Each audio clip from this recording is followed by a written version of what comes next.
அரசியல் சார்ந்த நிகழ்வுகளை தான் இன்னைக்கு இந்த வீடியோல வந்து பார்க்க போறோம். என்னென்ன நடந்திருக்கு பாருங்க. ரீசெண்டா தனுஷ் அவர்கள் வந்து ஒரு காலேஜ் இவெண்ட்ல வந்து கலந்துக்கினாருங்க. கலந்துக்கின மனுஷன் வந்து நிறைய ஏகப்பட்ட மன ஆதங்கங்களை அந்த இடத்துல வந்து வெளிப்படுத்தினாரு. உதாரணத்துக்கு வந்து ரீசெண்டா தனுஷ் அவர்களுக்கு வந்து இந்த தேசிய விருதுகள் என்பது அறிவிக்கப்பட்டிருந்தது. முக்கியமா ராயன் படத்துக்கு ஒரு தேசிய விருது என்பது அறிவிக்கப்பட்டிருந்தது. அது சோசியல் மீடியால முக்கியமா நிறைய இன்ஃபுளுசர் வந்து என்ன இந்த படத்துக்கெல்லாம் தேசிய விருது கொடுத்துட்டு இருக்கீங்க, இந்த படத்தை விட நிறைய நல்ல படங்கள் இருக்கு, அந்த படத்துக்கெல்லாம் தேசிய விருது ஏன் இந்த கமிட்டி வந்து விருதுகள் வந்து கொடுக்கல, எக்ஸாம்பிளுக்கு மகாராஜா மற்றும் நிறைய படங்கள் இருக்கு, அந்த படங்களுக்கெல்லாம் தேசிய விருது கொடுத்திருக்கலாமே அப்படின்ட்டு ஒரு கான்ட்ரோவர்சி சோசியல் மீடியால பயங்கரமா தனுஷ் அவர்களை சுற்றி பரவி இருந்தது. சோ அதற்கு பதிலடி கொடுக்கும் விதமாக ரீசெண்டா தனுஷ் அவர்கள் வந்து பேசி வச்சிருக்காரு, மேடையில வந்து பேசியிருக்காரு. அதுல அவர் என்ன பேசியிருக்காருன்னா, இந்த மாதிரி தேசிய விருது கொடுத்தது ஒரு விமர்சகரமான ஒரு விஷயமாக மாறிச்சு. சோ நிறைய படங்களும் நல்ல படங்களும் இருந்துச்சு, கூடவே இருந்துச்சு, இல்லைன்னு சொல்லவே இல்லை. ஆனா இதுக்கு முன்னாடி வந்திருக்கக்கூடிய படங்கள், என்னுடைய படங்கள், தனுஷ் அவர்களுடைய படங்கள், சோ அதற்கு ஒரு சில படங்களை அவர் எக்ஸாம்பிளுக்கு சொல்லி அதற்கெல்லாம் தேசிய விருது கொடுக்காத போது நீங்க அப்ப ஏன் குரல் கொடுக்கல? என்னுடைய படங்களுக்கு, இதுக்கு முன்னாடி வந்திருக்கக்கூடிய படங்களுக்கு நான் எதிர்பார்த்தேன் தேசிய விருதுகள் கிடைக்கும் அப்படின்ட்டு. அப்ப அந்த படங்களுக்கான தேசிய விருது கிடைக்காத போது நீங்க ஏன் எனக்கு குரல் கொடுக்கல அப்படிங்கிற அந்த ரீசெண்டா அவர் வந்து ஆதங்கப்பட்டு பேசியிருக்காரு. அது மட்டும் இல்லாம ரீசெண்டா அவர் போயிட்டு காலேஜ்ல இப்ப பேசியிருக்கக்கூடிய அந்த விஷயங்கள் என்னவாக பேசப்பட்டு வந்துகிட்டு இருக்குன்னா, தனுஷ் அவர்கள் நெக்ஸ்ட் அரசியலுக்கு வர போறாருப்பா, விஜய் அவர்கள் பாணியில தனுஷ் அவர்கள் வந்து செயல்பட்டு வராரு. விஜய் அவர்கள் எப்படி தன்னுடைய கொடியை ஃபர்ஸ்ட் அறிமுகப்படுத்திட்டு அதுக்கப்புறம் அடுத்த கட்ட நகர்வுகளை சார்ந்து சென்றாரோ, அதே மாதிரிதான் தனுஷ் அவர்கள் இப்ப அவருடைய கொடியை ஃபர்ஸ்ட் அறிமுகப்படுத்திட்டு இப்போ காலேஜ் சார்ந்து இருக்கக்கூடிய ஈவெண்ட்ல கலந்துக்கிட்டு அங்க ஒரு சிலருக்கு ஆட்டோ வழங்கக்கூடிய இந்த விஷயங்கள் எல்லாத்தையும் பண்ணியிருக்காரு. இதெல்லாம் வரவேற்கத்தக்கது, மாற்று கருத்தே கிடையாது. சோ தனுஷ் அவர்களுடைய அடுத்த கட்ட இந்த நகர்வுகள் என்பது அரசியலை நோக்கி தான் இருக்க போகுது. சோ விஜய் அவர்களுடைய தாக்கம், அரசியலுக்கு வந்திருக்கக்கூடிய தாக்கம் நிறைய நடிகர்களுக்கு மத்தியில இந்த அரசியல் ஆசையை வந்து தூண்டி விட்டுருக்கு அப்படின்ட்டு அரசியல் புரசலாக பேச்சுக்கள் வந்து போயிட்டு இருக்குங்க. சோ அதற்கேற்ப தனுஷ் அவர்கள் வந்து அதை அரசியலை நோக்கி தான் அவர் வந்து சென்றுட்டு இருக்காரோ அப்படிங்கிற ஒரு கோணத்தில் அவர் செய்யக்கூடிய செயல்பாடுகள் எல்லாமே நம்மளால பார்க்க முடியுது. ஸோ இந்த மாதிரி இருக்கும்போது நிறைய பேருக்கு இப்போ வந்து அரசியலுக்கு வரணும் அப்படிங்கிற ஒரு ஆசை என்பது எழுந்திருக்கு. ஸோ நிறைய பேர் வந்து அரசியலுக்கு வரலாம், வந்து மக்கள் பணியை வந்து ஆற்றலாம். ஸோ அவங்க எந்த அளவுக்கு சிறந்து மக்கள் பணியை வந்து ஆற்ற போறாங்கன்றது தான் ரொம்ப முக்கியம். இந்த இடத்துல வந்து இவங்க வரணும், இவங்க வரக்கூடாது, அவங்க வரணும், அவங்க வரக்கூடாது அப்படின்ட்டு யாரும் முடிவு பண்ண முடியாது. ஸோ இந்த இடத்துல வந்து யார் வந்தாலும் அதை வந்து ஒரு நல்ல ஒரு கண்ணோட்டத்தில் தான் பார்க்கணும். எல்லாருமே மக்கள் பணி செய்வதற்கு தான் வராங்க. யாரும் இந்த இடத்துல வந்து நோன்ட்டு சொல்லவே முடியாது. ஸோ தனுஷ் அவர்களுடைய அடுத்த கட்டம் கண்டிப்பா அரசியலாக இருக்கும் அப்படின்ற மாதிரி தான் இப்போ வந்து சோசியல் மீடியா டாக்ஸ் அதுக்கு ஏற்பவர் சில ரெஃபரன்ஸ் எல்லாம் போய்கிட்டு இருக்குங்க. ஸோ இந்த மாதிரி இருக்கும்போது விஜய் அவர்களுடைய தாக்கம் எவ்வாறு இருந்துகிட்டு இருக்கு? விஜய் அவர்களுடைய தாக்கம் அப்படின்னு சொல்லும்போது சோசியல் மீடியா தான், ஃபுல்லா சோசியல் மீடியா ஏரால அவர் வந்து அவருடைய கட்சியை வந்து ஸ்டார்ட் பண்ணாரு. ஸோ அதற்கேற்பவாறு சோசியல் மீடியான்னு சொல்லும்போது விஜய் அவர்களுக்கு அவ்வளோ பவர்ஃபுல்லான ஒரு பீப்புளா இருக்காரு. ஏன்னா அத்தனை இன்ஃபுளுசரா இருக்கட்டும், அத்தனை ஊடகங்களா இருக்கட்டும், விஜய் அவர்களுக்கு சப்போர்ட் பண்ணக்கூடிய ஒரு ஊடகங்களாக தான் இருக்கு. சோ இது போன்ற ஒரு காலகட்டத்துல சோசியல் மீடியா வந்து எந்த அளவுக்கு ரொம்ப முக்கியமானது அப்படிங்கிறத அரசியல்வாதிகள் வந்து புரிஞ்சுக்கிட்டாங்க. உதாரணத்துக்கு ரீசெண்டா ஜந்தர் மந்தர்ல ஒரு மிகப்பெரிய ஒரு போராட்டம் என்பது எழுந்தது சிஜேபி அப்படிங்கிற ஒரு இயக்கத்தை சார்ந்து. சோ நம்மளுடைய பாரத பிரதமர் நரேந்திர மோடி அவர்கள் இன்ஸ்டாகிராம்ல ஹாய் காய்ஸ், ஹலோ காய்ஸ் அப்படின்ட்டு அவர் வந்து ரீல்ஸ் போடுற அளவுக்கு சோசியல் மீடியாவுடைய தாக்கம் என்பது அப்ரீபிதமாக இருந்துகிட்டு இருக்கு. சோ அதனால விஜய் அவர்களுடைய இந்த துவக்கம் தான் இதற்கு எல்லாமே ஒரு முக்கிய விதையாக பார்க்கப்பட்டு வந்துகிட்டு இருக்குங்க. இப்போ சிஜேபியுடைய பார்ட்டியா இருக்கட்டும், நிறைய நடிகர்கள், அரசியல் வரக்கூடிய விஷயங்களா இருக்கட்டும், விஜய் அவர்களுடைய இந்த தாக்கம் தான். உதாரணத்துக்கு நம்மளுடைய தமிழ்நாட்டுல எத்தனை மெயின் ஸ்ட்ரீம் மீடியாஸ் இருக்கு, எத்தனை செய்தி ஊடகங்கள் இருக்குன்றது நம்ம எல்லாருக்குமே தெரியும்.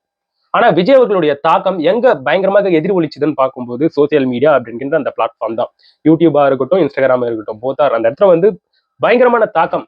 விஜய் அவர்களை பற்றி புகழ்ந்து பேசக்கூடிய விஷயங்களா இருக்கட்டும், அவருக்கு ஏதாவது ஒரு பிரச்சனைனா டிஃபெண்ட் பண்ணக்கூடிய விஷயங்களா இருக்கட்டும், அப்படி போயிட்டு இருந்தது. சோ அதனால விஜய் அவர்களுக்கு ஒரு சிலர் வந்து சஜஷன் பண்ணிருப்பாங்க, என்னமோ தனியா ஒரு நியூஸ் சேனல் வந்து துவங்கலாம் அப்படின்ட்டு. அந்த நியூஸ் சேனல் கூட விஜய் அவர்கள் வந்து இப்போதைக்கு கன்சிடர் பண்ணாத மாதிரி தான் இருக்காரு. ஏன்னா சோசியல் மீடியா அப்படிங்கிற ஒரு மிகப்பெரிய ஒரு பவர் அவர் கையில இருக்கும்போது நியூஸ் சேனல்லாம் தனிப்பட்ட முறையில டிவி கேட்க வேணாம் அப்படிங்கிற ஒரு கன்சிடரேஷன்ல அவர் வந்து இருக்காரு அப்படின்ற மாதிரி சொல்லப்பட்டு வந்துகிட்டு இருக்கு.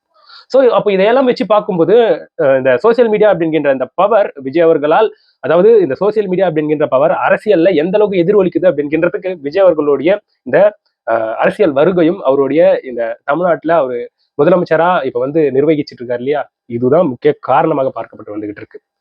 சோ இதனுடைய விதைகள் தான் இப்ப வந்து சோசியல் மீடியால வந்து இந்த அளவுக்கு அரசியல் தாக்கம் வந்து இப்ப புயலாக வீசிக்கிட்டு இருக்கு.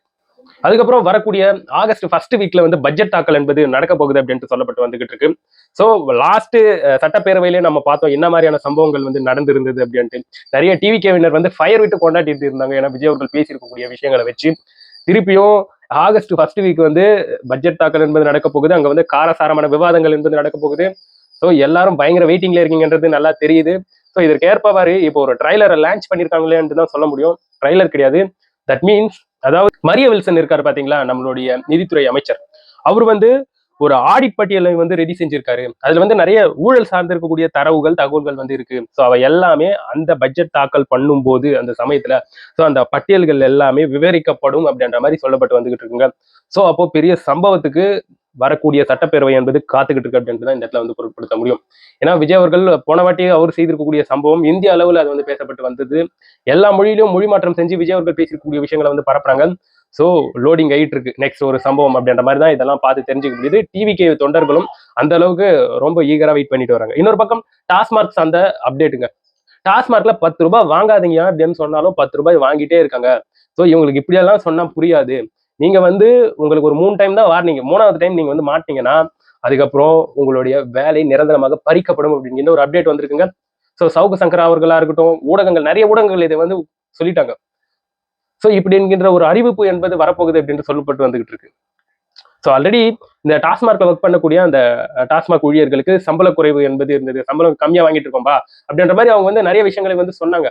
ஆனா அவங்களுக்கு வந்து சம்பள உயர்வு ஏற்படுத்தப்பட்டிருக்கு. அப்படி இருந்தும் இன்னும் 10 ரூபாய் எக்ஸ்ட்ரா வாங்கிட்டு வராங்க அப்படிங்கிற இந்த காரணத்துக்காக இனிமே கிஸ்பெண்ட் எல்லாம் கிடையாது. 3 வாட்டி சஸ்பெண்ட், அதுக்கு மேல மாட்டா டிஸ்மிஸ், அவள்தான் வேலை பறிக்கப்படும் அப்படிங்கிற ஒரு அப்டேட் வந்திருக்கு. சூப்பரான ஒரு விஷயம்ட்டு தான் இந்த இடத்துல வந்து பொருட்படுத்த முடியும். ஏன்னா இந்த இடத்துல வந்து ஏழைகளுடைய காசு தான், நிறைய காசு டாஸ்மார்க்கு போகுது. அவங்களே எவ்வளவு கஷ்டப்பட்டு அந்த காசை வந்து சம்பாதிக்கிறாங்கன்றது நமக்கு தெரியுது. அதுல 10 ரூபான்னு சொல்லும் போதே தெரியுது எவ்வளவு பெரிய ஒரு தொகை என்பது ஊழலாக போய்கிட்டு இருக்கு அப்படின்ட்டு. ஸோ என்ன கேட்டா ஃபர்ஸ்ட் டாஸ்மார்க்ல குடிக்கவே வேணாம், குடிக்கிறதே விட்டுருங்க, அதெல்லாம் நல்லதா நம்மளுக்கு அப்படின்ற மாதிரி தான் சொல்ல தோணுது. பட் இருந்தாலும் எங்க காசு எக்ஸ்ட்ரா வாங்கினாலும் தப்பு தான், மாற்று கருத்தே கிடையாது. அதுக்கப்புறம் ரீசெண்டா கம்யூனிஸ்ட்ல இருக்கக்கூடிய ஒரு சில முக்கியமான நபர்கள் என்ன பேசி வச்சிருக்காங்கன்னா, விமர்சனம் பண்றாங்க, விமர்சனங்களை வந்து அடிக்கிட்டு வராங்க. ஸோ விஜய் அவர்கள் மேல எதற்கு இந்த விமர்சனங்கள்னு பார்க்கும்போது, இப்போ விஜய் அவர்களுடைய அந்த அறை, சிஎம் உடைய அறை என்பது மாற்றப்பட போகுதுங்க. தலைமைச் செயலகத்துல சிஎம்ஓடைய அந்த அறை என்பது ரொம்ப சின்னதா இருக்கு. நிறைய நபர்கள் வந்தா அந்த இடத்துல வச்சு உட்கார வச்சு பேச முடியல அப்படிங்கிற ஒரு காரணத்துக்காக இப்போ அதே தலைமைச் செயலகத்தில் இருக்கக்கூடிய ஒரு டைனிங் ஹால் அப்படின்ட்டு சொல்லப்பட்டு வந்துகிட்டு இருக்கு. நாமக்கல் கவிஞர் அறை அப்படின்ற மாதிரி சொல்லப்பட்டு வந்துகிட்டு இருக்கு. ஸோ அந்த அறையில நம்மளுடைய தமிழக முதல்வர் விஜய் அவர்களுடைய அறையை வந்து மாற்ற போறாங்க. அந்த அறைக்கு வந்து மாற்ற போறாங்க. அது சம்பந்தப்பட்டிருக்கக்கூடிய ஒர்க்ஸ் இப்போ வந்து போய்கிட்டு இருக்கு. ஸோ இதை சம்பந்தப்படுத்தி கம்யூனிஸ்ட் கட்சியில் இருக்கக்கூடிய ஒரு சில நிர்வாகிகள் வந்து இதை வந்து விமர்சிச்சு பேசிட்டு இருக்காங்க. அது என்னன்னு பார்த்தோம்னா, நீங்க எதுக்கு தேவையில்லாத செலவெல்லாம் பண்ணிக்கிட்டு இருக்கீங்க, இதெல்லாம் தேவையா அப்படின்ற மாதிரி பேசப்பட்டு வந்துகிட்டு இருக்கு. ஸோ இந்த இடத்துல வந்து விசிகா சார்ந்தும் சரி, கம்யூனிஸ்ட் தோழர்களும் சரி, தொடர்ந்து விஜய் அவர்கள் மேல ஒரு சில விமர்சனங்களை வந்து அடிக்கிட்டு வராங்க. ஸோ இவ்வாறான விமர்சனங்கள் அரசியல்ல ஒரு வகையான சந்தேகத்தை வந்து உருவாக்கிட்டு இருக்கு. ஏன்னா இந்த இடத்துல வந்து இந்திய கம்யூனிஸ்டும் சரி, இந்த பக்கம் விசிகாவும் சரி, டிவிக்கு கூட அவங்க ஒரு வகையில அலையன்ஸ்ல இருக்காங்க. ஸோ அந்த மாதிரி இருக்கும்போது இவங்க இது போன்ற விமர்சனங்கள், இது போன்ற விஷயங்கள், ரீசெண்டா பேசியிருக்கக்கூடிய விஷயங்கள், இது எல்லாமே இப்போ வந்து ஒரு வகையான சந்தேகத்தை வந்து உருவாக்கிட்டு இருக்கு. ஸோ விஜய் அவர்களுக்கு எதிராக இவங்க எப்ப இருந்தாலும் செயல்படுவதற்கு வாய்ப்பு இருக்கு அப்படிங்கிற இந்த வகையான சந்தேகத்தை வந்து எழுப்பி விட்டுட்டு இருக்கு அப்படின்ட்டு நிறைய டிவிகேவை சார்ந்து இருக்கிறவர்கள் இப்போ வந்து அதை வந்து பேசிக்கிட்டு வராங்க. ஸோ இவற்றையெல்லாம் பார்க்கும்போது அந்த கோணத்துல தான் தெரியுது அப்படின்ட்டு பார்க்கப்பட்டு வந்துகிட்டு இருக்கு. எனிவே நண்பர்களே, இதை பற்றி நீங்க என்ன நினைக்கிறீங்கன்றது என்னோட கமெண்ட் செக்ஷன்ல பதிவு பண்ணுங்க. நான் வந்து உங்களை அடுத்த ஒரு வீடியோல பார்க்குறேன். பாய் நண்பர்களே.